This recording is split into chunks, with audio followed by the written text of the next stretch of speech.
ప్రవక్త అయిన యెహెజ్కేలు గ్రంథము 37వ అధ్యాయము 1వ వచనం నుంచి ప్రారంభం.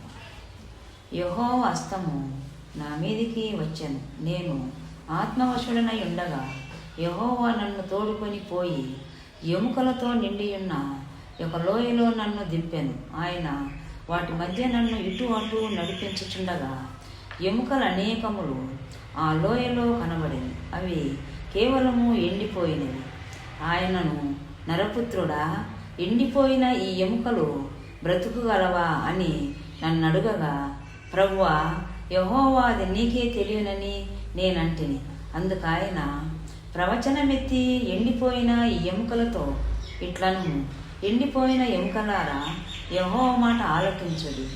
ఈ ఎముకలకు ప్రభు అయిన యెహోవా సెలవిచ్చినదేమనగా, మీరు బ్రతుకున్నట్లు నేను మీలోనికి జీవాత్మను రప్పించుచున్నాను. చర్మము కప్పి మీకు నరములనిచ్చి మీ మీద మాంసము పొదిగి చర్మము మీ మీద కప్పెదను.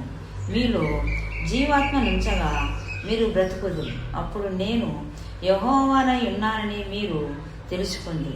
ఆయన నాకిచ్చిన ఆజ్ఞ ప్రకారము నేను ప్రవచించుచుండగా గడగడమను ధ్వని ఒకటి పుట్టెను. అప్పుడు ఎముకలు ఒకదానితో ఒకటి కలుసుకొనెను. నేను చూచుచుండగా నరములను మాంసమును వాటి మీదికి వచ్చెను. వాటిపైన చర్మము కప్పెను. అయితే వాటిలో జీవాత్మ ఎంత మాత్రమునూ లేకపోయాను. అప్పుడు ఆయన, నరపుత్రుడా, జీవాత్మ వచ్చునట్లు ప్రవచించి ఇట్లను, ప్రభువగు యెహోవా సెలవిచ్చినదేమనగా, జీవాత్మ నలుదిక్కుల నుండి వచ్చి హతులైన వీరు బ్రతుకున్నట్లు వారి మీద ఊపిరి విడువుము. ఆయన నాకు ఆజ్ఞాపించినట్లు నేను ప్రవచింపగా జీవాత్మ వారిలోనికి వచ్చెను.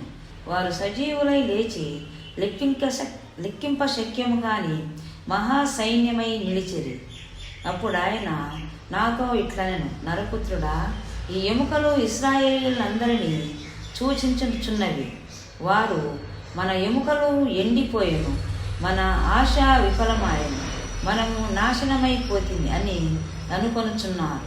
కాబట్టి ప్రవచనమెత్తి వారితో ఇట్లను, ప్రభువు యెహోవా సెలవిచ్చినదేమనగా, ప్రజలారా, మీరున్న సమాధులను నేను తెరచేదను. సమాధులలో నుండి మిమ్మను బయటికి రప్పించిన ఇశ్రాయేల్ దేశంలోనికి తోడుకొని వచ్చేదను.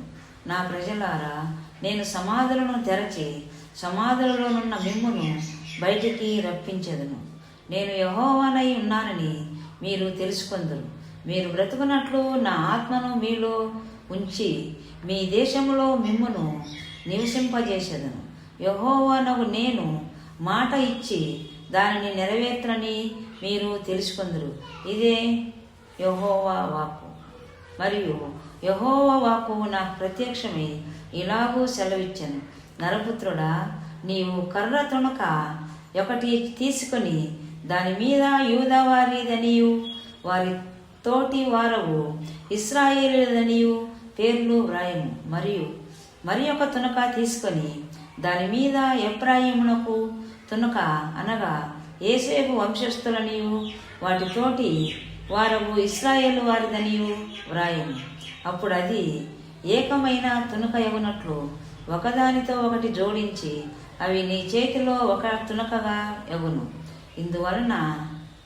ఇందువలకు తాత్పర్యము మాకు తెలియజెప్పవా అని నీ జనులు నిన్నడుగగా, ఆ రెండు తునకలను వారి సమక్షమున నీవు చేత పట్టుకొని వారితో ఇట్లను, ప్రభు అయిన యెహోవా సెలవిచ్చినదేమనగా, ఎఫ్రాయిం చేతిలోనున్న తునక అనగా ఏ తునక మీద ఇశ్రాయేలు వారిని పేర్లు వారి తోటి వారి పేర్లు నేను ఉంచితను, యోసేపు అను ఆ తునకను యూదా వారి తునకను నేను పట్టుకొని ఒకటిగా జోడించి నా చేతిలో ఏకమైన తునకగా చేసేదను.